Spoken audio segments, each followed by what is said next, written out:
Salve pessoal, muito bem, estamos de volta com a geração de 30, só que agora para falar de poesia, tá certo? Então, a prosa de 30 com Graciliano Ramos, Jorge Amado, Raquel de Queiroz, Lins do Rego, a prosa de 30 é muito política, não é verdade? A poesia também pode ter esse aspecto, né? Com a poesia de Drummond, por exemplo, ou até mesmo uma parte da poesia de Vinícius de Moraes, embora este segundo autor aqui tenha se caracterizado também pela temática amorosa, pela poesia da paixão, mas a gente também pode ter autores que são completamente desligados da questão política na sua poesia, ou seja, que vão trazer muito a questão existencial, metafísica, enfim, uma poesia mais reflexiva, né? Então seria o caso da Cecília, que costuma ser apontada como neossimbolista, e o Mário Quintana, né? Que em alguns momentos chega a flertar com um certo surrealismo em sua poesia, perfeito? Então, observem bem que o Drummond é aquele que vai trazer mais a presença da temática política em sua poesia. Bom, de qualquer forma, a gente vai estudar cada um deles, começando pelo próprio Carlos Drummond de Andrade. O Drummond que é apontado pela crítica como o maior poeta brasileiro de todos os tempos. Na prosa, nós temos o Machado de Assis, e é o nosso maior escritor de todos os tempos, em todos os gêneros, o Machado,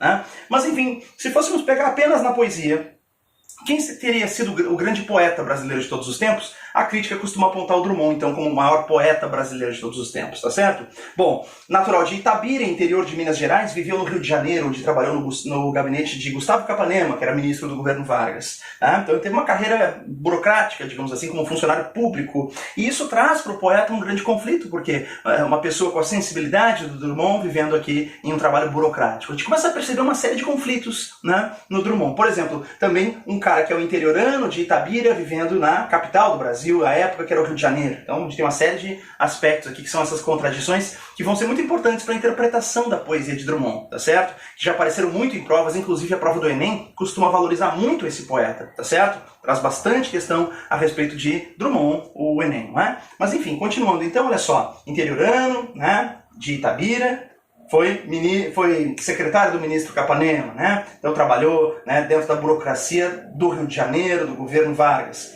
Bom, sua utopia de uma sociedade mais justa esbarrava não apenas no Brasil, mas em um mundo repleto de totalitarismo, nazismo, fascismo, stalinismo, passando por uma Segunda Guerra Mundial. Né? Então a gente observa também que o poeta, né, ele se contrapôs muito a todas as formas, né, de totalitarismo. E em um primeiro momento ele estava identificado, né, digamos assim, com uma perspectiva filosófica e tal, né, que a gente identifica ali na primeira fase, em que ele se coloca um pouco mais reflexivo sobre a sua própria condição, só que depois então ele começa a entrar numa vibe mais política, como a gente vai ver em seguida, trazendo muito uma vinculação com a ideologia de esquerda, né, vinculado mesmo a uma utopia socialista, e depois num terceiro momento ele acaba abandonando também essa, né, perspectiva mais de radicalismo político-ideológico em razão da frustração que o autor teve sobre o regime stalinista. Tá certo? Então a gente vai perceber que tem várias fases, tá? E a gente vai mostrar essas fases agora na sequência, tá? Mas enfim, pessoal, então a gente percebe aqui que o Drummond, né, é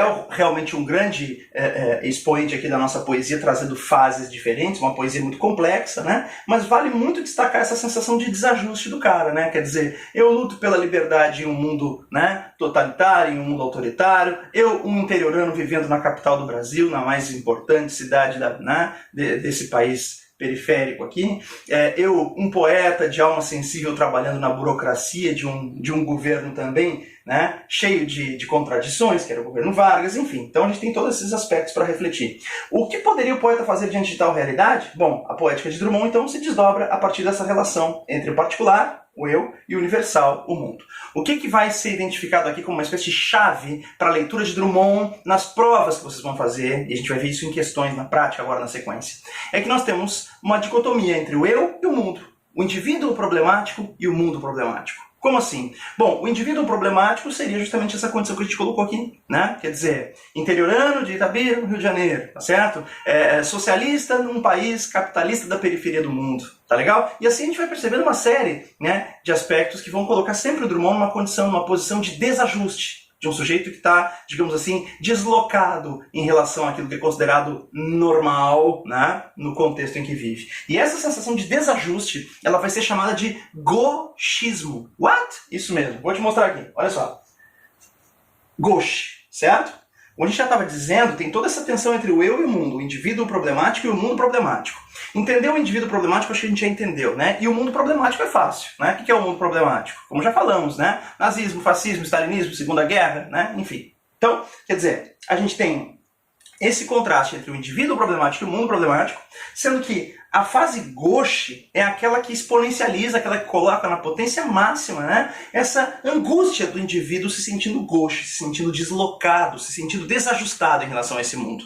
Só para destacar então o que significa a expressão gauche. A pronúncia é gaúche, tá? A pronúncia é gauche, perdão, mas se escreve gaúche, mas a pronúncia é gauche. Gauche é uma expressão francesa que significa torto, esquerdo, canhestro, ou, né, desajustado, deslocado, fora do lugar, fora do comum, tá? Então, na verdade, o Drummond ele se sente um gauche no sentido de se sentir deslocado em relação ao mundo em que vive. Sempre essa sensação de desajuste. E é daí, então, que brota essa sensação, né, de gauchismo, que a gente havia comentado, tá certo? Bom, só que essa primeira fase, então, ela coloca ao máximo essa minha sensação de desajuste. Quer dizer, o eu reflete sobre a sua condição no mundo. E assim, eu maior que o mundo. Por isso que a primeira fase é chamada de eu maior que o mundo. Já a segunda fase, vocês vão observar que é eu menor que o mundo, porque aqui, né, as questões do mundo em si, como a Segunda Guerra, né, como as experiências totalitárias no Brasil e no mundo, passam a ocupar o lugar central na poesia do Drummond. Como é que eu me sinto em relação a isso já não é tão importante, né?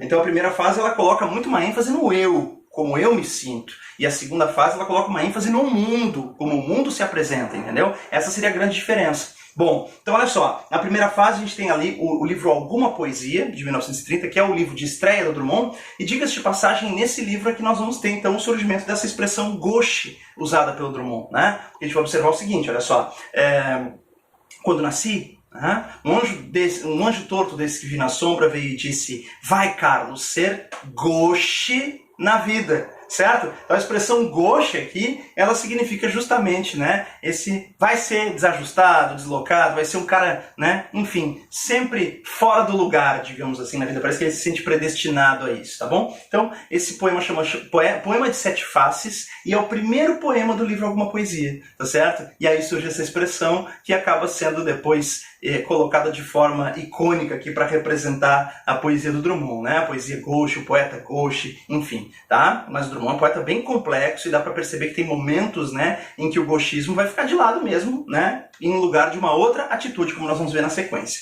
Bom, pessoal, então, Alguma Poesia, 1930. Tá? Esse é um livro, então, em que a gente vai trazer muito a presença desse poeta gauche, a referência, por exemplo, às suas origens, né, à sua condição de interiorano. Tá? Ainda pode aparecer nessa fase gauche um pouquinho daquele humor irônico herdado da geração de 22. Em poemas como No Meio do Caminho. No meio do caminho tinha uma pedra no meio do caminho. Né? Esse poema antológico, que se caracteriza aqui por uma repetição que causa estranhamento ao leitor, né? Ele é muito interessante porque ele não deixa de ser também, né, algo que por trás da superfície traz algo, né, de uma reflexão sobre o indivíduo, né, problemático diante desses problemas todos do mundo. Quer dizer, no meio do caminho tinha uma pedra, pode ser entendido como metáfora de que no meio da trajetória da minha vida havia um problema, um obstáculo, mas que, né, parece que eu fico todo o tempo em torno disso. Quer dizer, a repetitividade, a circularidade do poema acaba acentuando esse caráter obsessivo do ser humano em torno de seus problemas, tá certo? Então, claro que a repetição gera um efeito até de certo modo cômico, um efeito de estranhamento,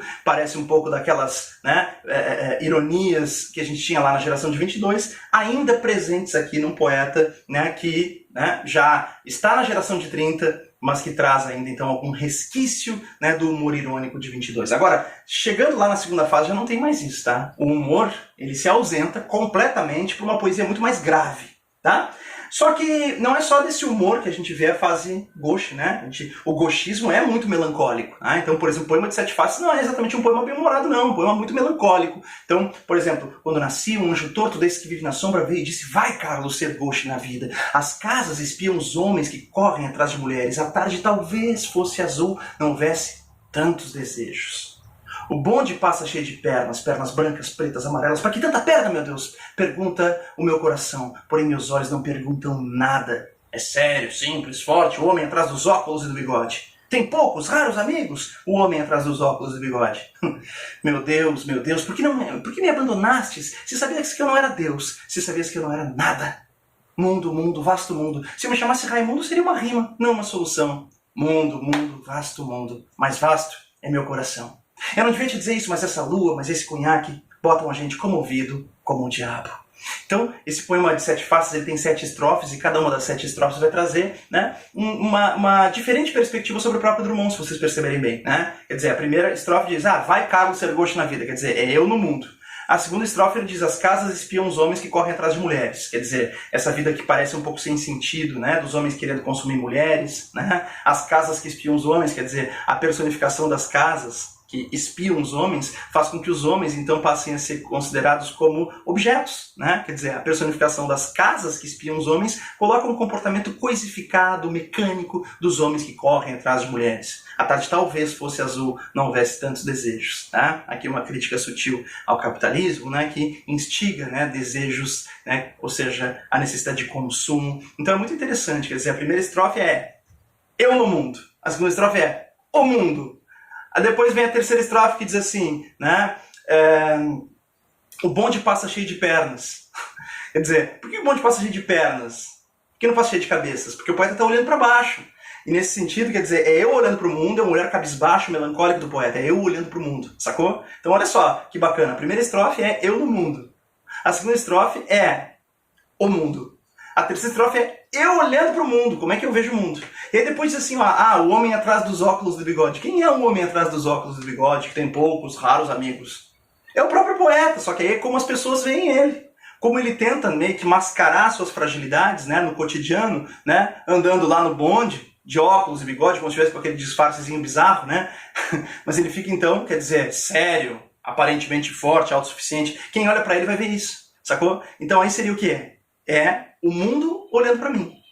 Olha lá, então a primeira estrofe é eu no mundo, a segunda é o mundo, depois é a terceira eu olhando para o mundo, depois a quarta o mundo olhando para mim. E depois eu olho para Deus e digo, né, não sou forte, não sou autossuficiente, não sou tão forte assim, quer dizer, meu Deus, por que me abandonastes? Quer dizer, identificando-se com o próprio Cristo aqui, né, o poeta gauche, ele olha para os céus e, né, se sente desamparado, tá certo? Então é eu olhando para Deus. Depois, mundo, mundo, vasto mundo. Se eu me chamasse Raimundo, seria uma rima, não uma solução.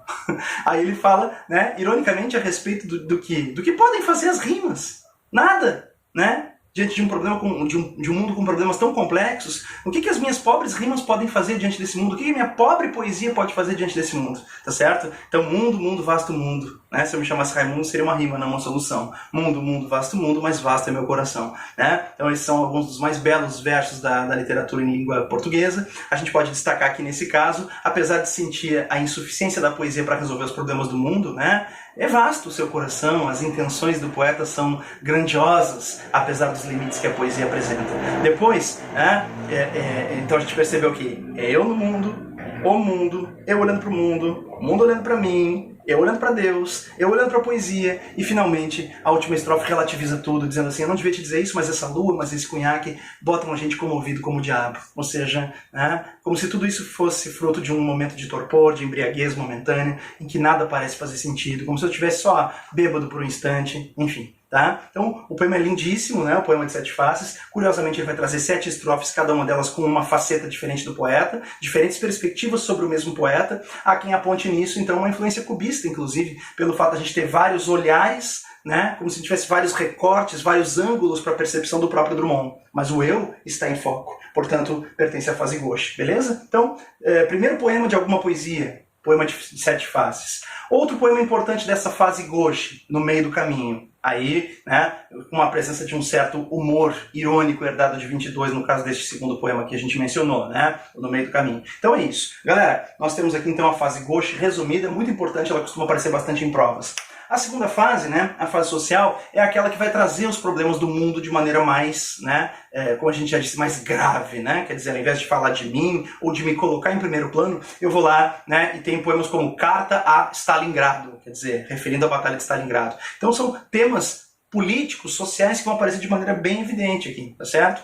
Quando fala da ditadura de Vargas, por exemplo, porque aqui a gente também tem esse contexto, né, de uma feição autoritária do governo Vargas, o Drummond, nesse caso, ele vai fazer uma poesia colocada de maneira mais metafórica, né? A gente pode encontrar lá no livro chamado A Rosa do Povo, por exemplo, um poema chamado áporo, né? Áporo pode significar várias coisas, entre elas uma situação de aporia, ou seja, de não ter poros, de não ter saída. Então o poema áporo, ele trabalha muito com essa ideia de opressão, certo? Dentro, né, de um regime autoritário que nós vivíamos aqui sob Vargas, aqui no momento da publicação desse livro. A gente está vivendo aqui, então, né, o ano de 1945 com A Rosa do Povo. Então, pessoal, vocês observem, né, Sentimento do Mundo, A Rosa do Povo são livros que vão estar carregados dessa necessidade de expressar o mundo. Aí o próprio título, Sentimento do Mundo, por exemplo, tá certo? Aqui existe uma profunda identificação do autor, né, com a ideologia socialista, certo? Existe mesmo essa apologia da União Soviética no livro A Rosa do Povo, como a gente pode perceber em Carta a Stalingrado,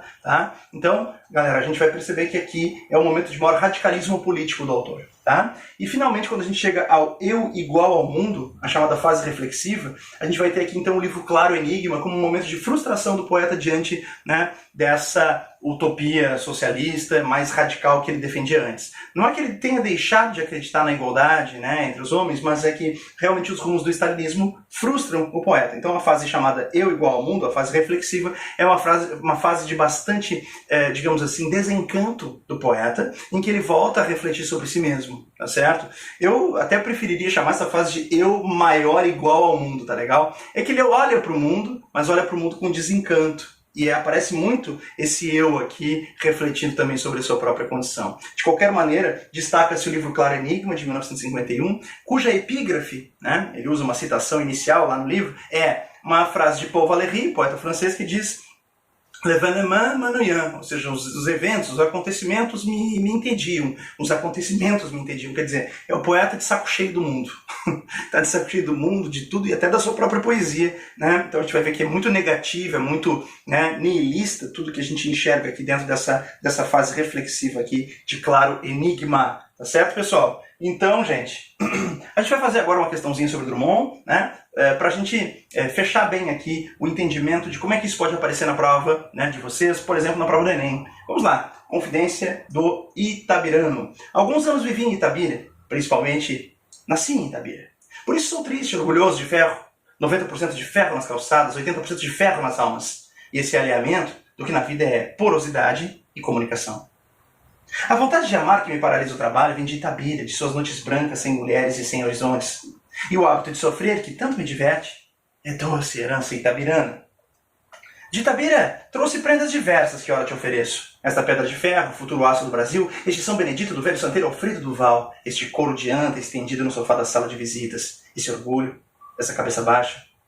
Tive ouro, tive gado, tive fazendas. Hoje, sou funcionário público. Itabira é apenas uma fotografia na parede. Mas como dói. Carlos Drummond de Andrade, então, em sua poesia completa. Agora vejam.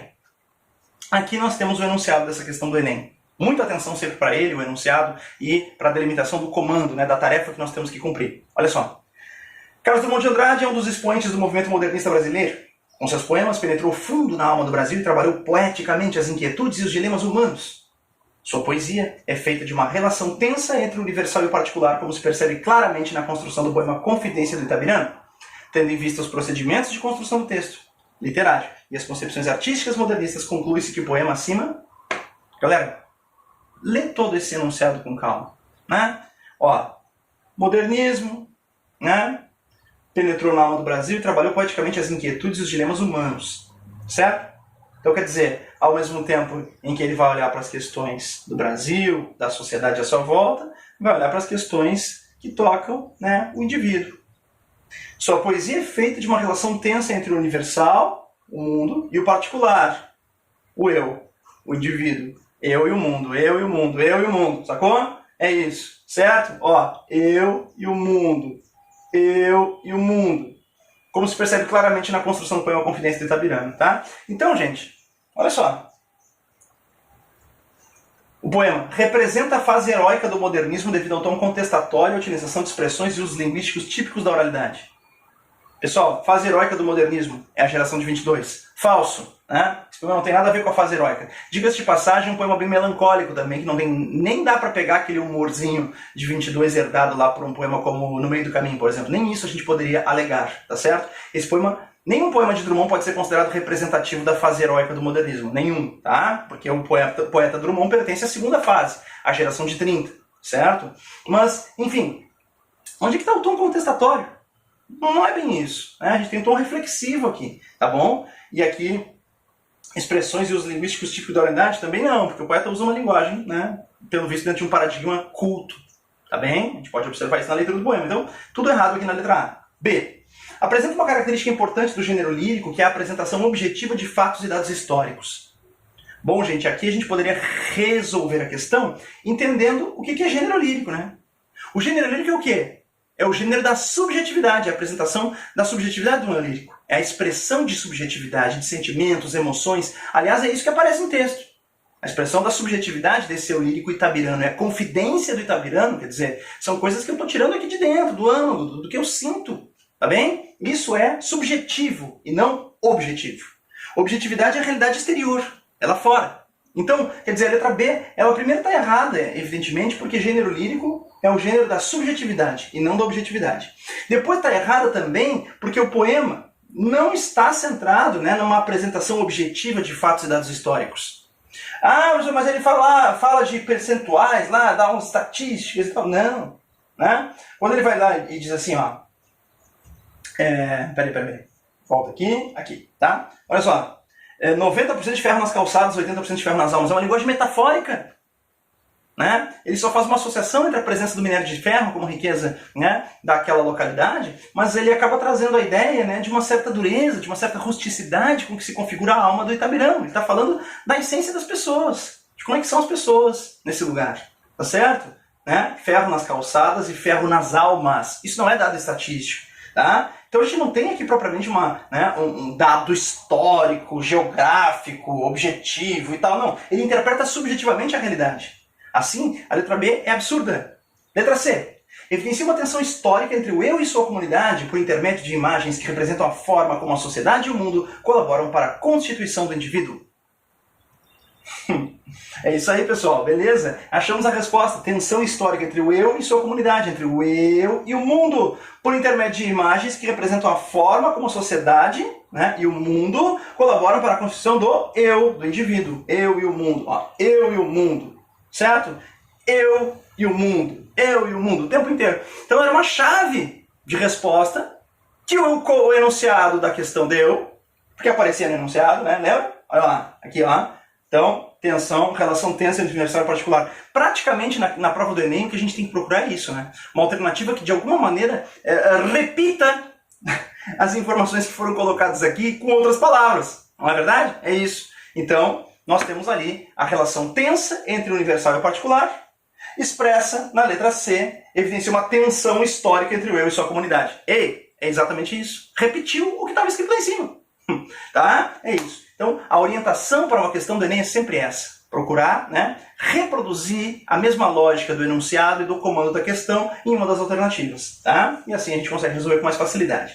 Tá bom, pessoal? Agora, observem, né, que realmente, né, ele vai mostrando como se sente em relação a esse lugar. Né? Quer dizer, como também, de alguma forma, ele vai mostrar, né, como a sociedade e o mundo, quer dizer, como é que a sociedade em que ele cresceu colaborou para a construção dele como indivíduo. Tá? Como assim, pessoal? Olha só, vamos ver. Como a sociedade e o mundo colaboram para a constituição do indivíduo. Olha só.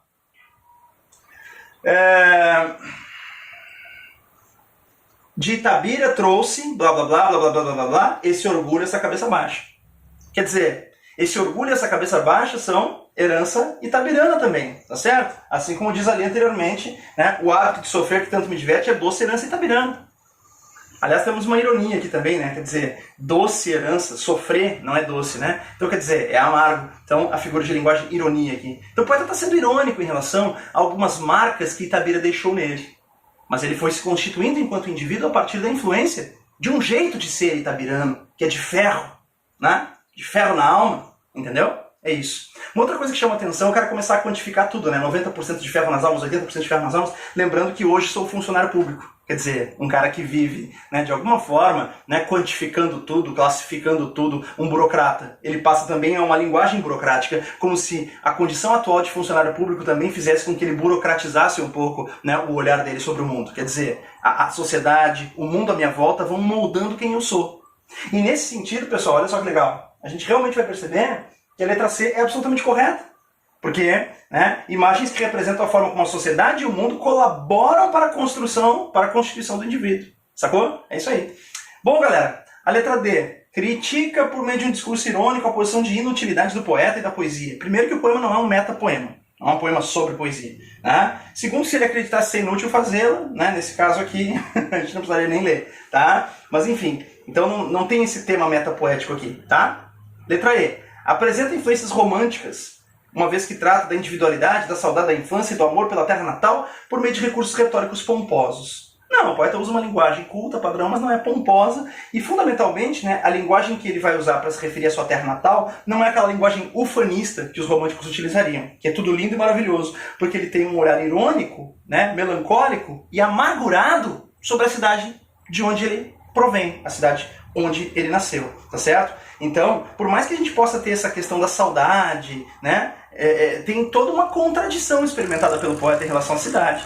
Que pode ter saudade, pode ter nostalgia, porque hoje é apenas um retrato na parede como dói, então eu tenho saudade, eu tenho essa nostalgia, mas por outro lado eu enxergo também, né, o quanto aquela cidade deixou marcas profundas assim, de melancolia, de tristeza, né, na maneira como eu sou hoje. Tá? Então não há uma visão ufanista do poeta sobre a sua cidade, por exemplo. Uma visão até amargurada, irônica, como a gente pode perceber. Tudo bem? Bom, pessoal, então, assim nós fechamos o trabalho com Drummond. Na sequência, nós vamos falar, então, de outros autores de 30, tá? Voltamos já já. Salve, pessoal! Muito bem, voltamos agora com Vinícius de Moraes, o poetinha, como ele se autodenominava, tá certo?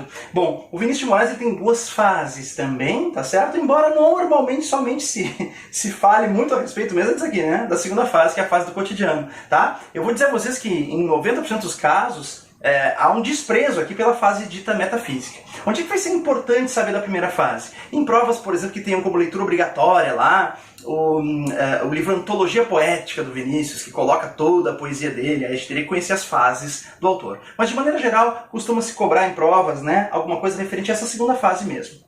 Todavia, vamos lá, a primeira fase é a fase metafísica, religiosa, certo? Então livros como Caminho para a Distância, Forma e Exegese vão trazer, né, um profundo sentido mesmo de religiosidade, um conflito, né, entre o carnal e o espiritual, tem uma coisa até meio barroca nisso, tá? Então uma linguagem muito pernóstica, com muitas palavras para dizer pouca coisa. O próprio poeta reconhece isso e diz assim: eu era um poeta arrogante, metido, chato pra cacete, fecha aspas. Isso foi uma declaração de Vinícius de Moraes que a gente pode ver num lindo documentário chamado Vinícius, de 2005.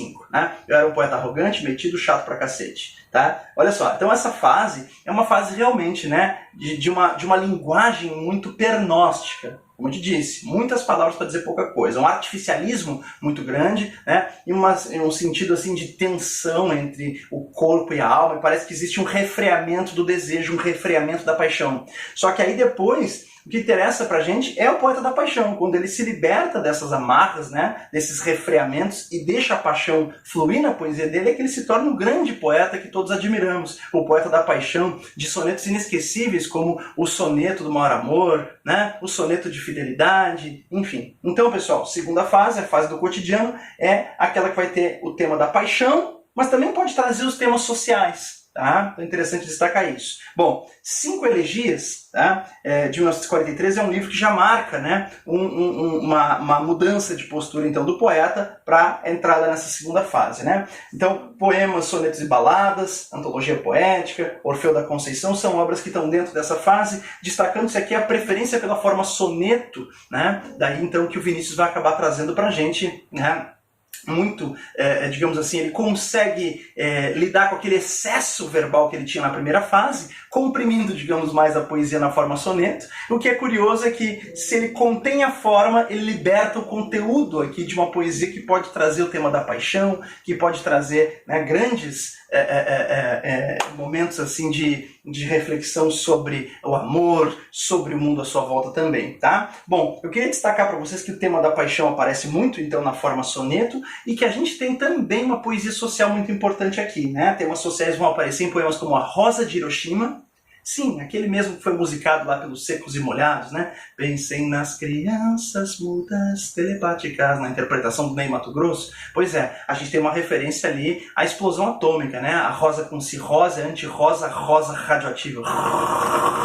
a reprodução até da própria explosão atômica através dos recursos de sonoridade, como, né, as aliterações. Muito interessante a poesia do Vinícius aí, na denúncia, né, da brutalidade, da atrocidade, né, que é a beligerância, a guerra, né, a explosão atômica, tudo isso colocado naquele belo poema chamado Rosa de Hiroshima. Belo e triste poema, né? Nós temos ainda, dentro dos temas sociais, o poema chamado Operário em Construção. Era ele que fazia casas onde antes só havia chão. A casa que ele fazia, sendo a sua liberdade, era a sua escravidão. Nesse poema chamado Operário em Construção, longo poema narrativo, nós temos a condição do trabalhador que aos poucos vai percebendo, né, que aquilo que ele produz vale muito mais do que aquilo que ele recebe. Aí a gente está dentro daquele conceito marxiano, né, marxista de mais-valia. Dá para perceber claramente essa inclinação marxista de um poeta que na sua juventude foi integralista, vejam só, e depois se transformou em alguém, né, radicalmente socialista. E isso também rendeu problemas depois para o Vinícius durante o período da ditadura militar. Ele que seguiu uma carreira diplomática, começou a ser perseguido pela ditadura, né? Começaram a entrar numas de que ele não podia mais fazer shows ou ser poeta e ser, né, se envolver com a música popular brasileira como ele se envolveu, né? Quer dizer, ele não poderia ser artista. Se ele fosse, por exemplo, se apresentar, né, como artista em lugares públicos, então ele seria afastado da carreira diplomática. Foi esse o pretexto, né, que a ditadura arranjou para eliminar o Vinícius de Moraes da carreira diplomática, né, para puni-lo pela sua perspectiva político-ideológica. Assim, Vinícius é afastado da carreira de diplomata, né, e ele opta mesmo, então dizendo, então tá, vocês querem me obrigar a deixar de ser artista? Jamais vou deixar de ser artista. Ele continuou se apresentando, né, e foi um cara que mergulhou profundamente, então, também na cultura brasileira, e assim também tem uma participação decisiva na música popular brasileira e um novo gênero, né, que surge genuinamente brasileiro a partir da fusão do jazz com o samba. Sim, estou falando da bossa nova. Vinícius de Moraes, em parceria com Tom Jobim, se torna o grande, né, precursor da bossa nova, né, nas composições que em parceria com Tom Jobim ele fez, né, que vão ser brilhantemente interpretadas pelo João Gilberto, né, dando o pontapé inicial nesse gênero aqui. O disco inaugural da bossa nova lá, então, Chega de Saudade, conta, né, com a interpretação de João Gilberto e as composições de Vinícius de Moraes, né, e Tom Jobim. Tá? É interessante destacar que o Vinícius, ele quando vai mergulhando, né, na sua carreira musical, artística, né, ele se interessa profundamente pela cultura afro-brasileira, né, e o Vinícius tinha uma frase, ele dizia assim, eu sou o branco mais preto do Brasil. E, bom, ele escreveu uma peça chamada Orfeu da Conceição, que até já foi leitura obrigatória na UFSC, né, em que ele pega o mito grego de Orfeu, só que transporta isso para a realidade brasileira, do morro, né, e aí vai trazer um sambista, né, do morro, carioca e tal, que é o Orfeu. Então ele adapta o mito grego para uma realidade brasileira, né? E é muito interessante, então, como a gente tem essa mistura também do popular e do erudito, que é uma marca muito interessante do Vinícius de Moraes, né? Assim como nos sonetos dele, ele vai fazer o soneto, que é uma coisa erudita, mas às vezes usa uma linguagem mais popular naqueles sonetos, que todo mundo entende, assim a gente tem também Orfeu da Conceição, o mito grego de Orfeu, né? Mas dentro de uma ambientação absolutamente brasileira, popular, né?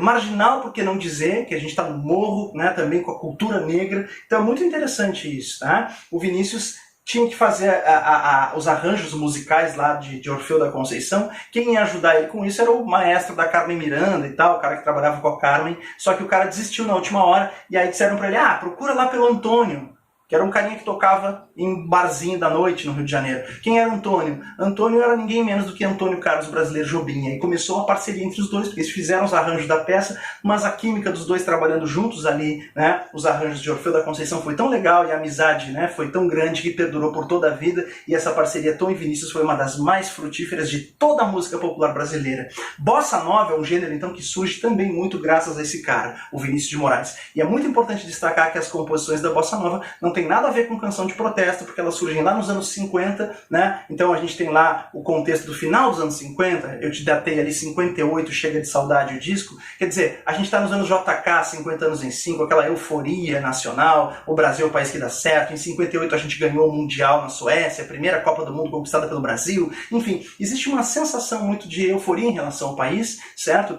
E para a classe média, pelo menos, existe essa sensação de que o Brasil dá certo. Assim, não há motivos para uma poesia de lamentação política e social, não existe um enfrentamento político feito por essas canções. Elas, na verdade, são canções mais voltadas para os temas do amor, da paixão, ou até de um certo ufanismo sobre as paisagens do Rio de Janeiro, enfim, tá? Assim vamos encontrar canções icônicas como Garota de Ipanema, por exemplo, que em nada, né, tem aspectos de preocupação político-social. Evidentemente que não, tá? Os temas do amor, da paixão, da beleza, certo? Eles vão ser os temas dominantes aqui, eventualmente até a gente pode ter uma dor de cotovelo, pode ter, mas esses são os temas da nossa bossa nova, que musicalmente seria a fusão do jazz com o samba. Expoentes mais importantes, Vinícius de Moraes e Tom Jobim na composição, e o João Gilberto como grande intérprete da bossa nova. Fechou, turma? A gente passa aqui então para um próximo assunto, que é a poesia de Cecília Meirelles, a Cecília, que é uma poetisa que costuma ser apontada como neossimbolista. Eu disse poetisa, mas ela não gostava desse termo não. Ela preferia ser chamada de poeta, porque para ela literatura não tem gênero, né? Então para ela a literatura, né, deveria ser assim tratada de maneira mais universalizante, né? Então até tem um poema dela que ela diz assim, ó: eu canto porque o instante existe e a minha vida está completa. Não sou alegre nem sou triste, sou poeta. Tá? É isso, é assim ela gostava de ser denominada. Bom, a poesia então de Cecília, poesia neossimbolista, ela está carregada mesmo da musicalidade, de um intimismo, de uma profunda melancolia e de um senso reflexivo sobre a passagem do tempo e a condição do ser humano, né? Também como algo efêmero, passageiro. Então a efemeridade da vida, a passagem do tempo, é um grande tema da poesia de Cecília também. Tá? Quando a gente fala de uma poesia muito musical, muito intimista, a gente pode lembrar da poesia simbolista,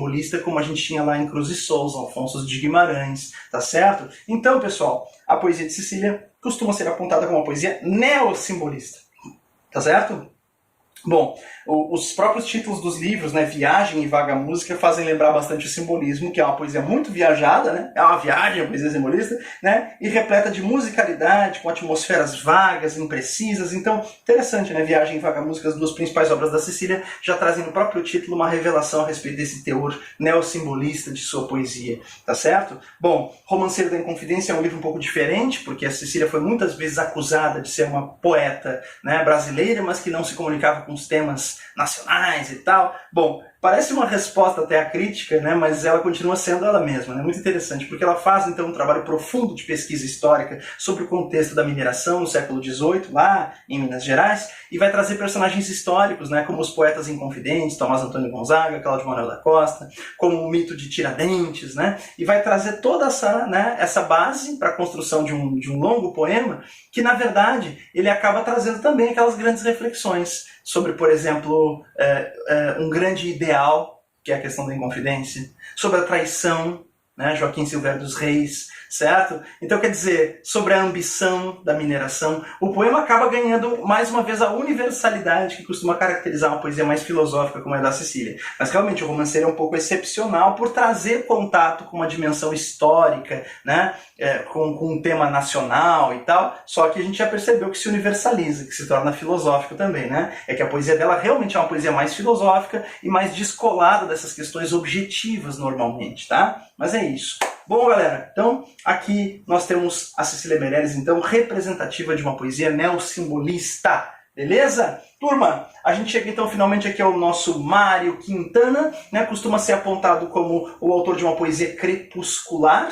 O que é isso? O crepúsculo é o entardecer, seria então, né, uma metáfora do fim da vida. Mais um poeta que é exemplo da Cecília também traz muito o tema da passagem do tempo. Então a poesia do Quintana tende a ser muito melancólica. Passagem do tempo, solidão, morte e até alguns traços surrealistas a gente vai perceber, né? Tem um livro lá do autor que é do início dos anos 40, chamado A Rua dos Cataventos, que é um livro todo de sonetos, com uma poesia, né, muito repleta dessas imagens surrealistas, né, que podem ser um pouco assustadoras até a respeito, né, da passagem do tempo, da brevidade da vida. Olha, da vez primeira que me assassinaram, perdi um jeito de sorrir que eu tinha. Então, quer dizer, são várias e sucessivas mortes porque vai passando o sujeito, perdendo as suas ilusões, né? Deparando com a realidade, a gente vai perdendo os nossos sonhos, né? Da vez primeira que me assassinaram, perdi um jeito de sorrir que eu tinha, depois foram levando qualquer coisa minha, né? Então, o poeta realmente ele vai ser bastante ligado a essa melancolia, né? Por outro lado, pessoal, a gente pode perceber também que esse mesmo poeta pode ser autor de alguns poemas extremamente bem-humorados, extremamente leves, ligados até a uma perspectiva que não é a do envelhecer e da morte, mas uma perspectiva que parece se assemelhar ao olhar de uma criança que descobre o mundo. Lili Inventa o Mundo, por exemplo, é um livro, né, de Quintana. Do Caderno H, O Sapato Florido, são alguns dos livros que vão trazer, então, né, a presença desse olhar quase que infantil. Aqui a gente vai ter, né, ao contrário do soneto grave e surrealista, né, refletindo sobre a morte ou a solidão, vem então um poeminha curto, às vezes até com uma liberdade formal incrível, como poeminhas em prosa. Alguns poemas do Quintana são frases, né? Ou seja, chamados epigramas, tá? Então são pequenos poemas em prosa, curtinhos, às vezes uma, duas frases, às vezes um parágrafo, e aí eles costumam ter também um caráter aforístico, né, esses epigramas. Por exemplo, Carreto é o nome do poema. Aí diz assim, amar é trocar a alma de casa. Tá? Ou mentira. A mentira é uma verdade que se esqueceu de acontecer. Certo? Ou esperança. A esperança é um urubu pintado de verde. Tá? Então, o que é um aforismo? Isso já apareceu no Enem, caráter aforístico.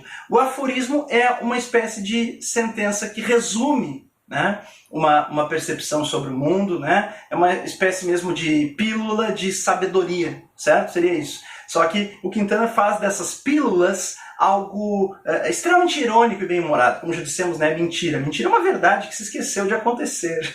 A esperança é um urubu pintado de verde. Sacou? Então é isso. Bom, então esse tipo de poesia mais humorada, né, mais leve, ela costumava ser chamada desse modo aqui pelo Manuel Bandeira. O Bandeira disse, esse é um tipo de poesia que é do Mário Quintana, são os quintanares, tá? Então o poeta Manuel Bandeira, profundo admirador da poesia do Quintana, diz, esses são os quintanares. Né? Esses poeminhas curtos em prosa, leves, né? São os quintanares. Percebe como tem um contraste? Ao contrário de outros poetas que a gente estudou hoje, que tinham fases, o Quintana não tem fases, ele tem faces, facetas diferentes. Quer dizer, às vezes até no mesmo livro a gente pode ter a coexistência de alguns poemas mais crepusculares e de outros quintanares. Tá? É o caso, por exemplo, de um livro chamado Apontamentos de História Sobrenatural, lá de 1974, que é um livro que vai trazer mistura desses dois tipos de poesia. Tá? Então, fica atento, o Quintana ele tem essas duas facetas, a do velho, né, melancólico e solitário e sinistro,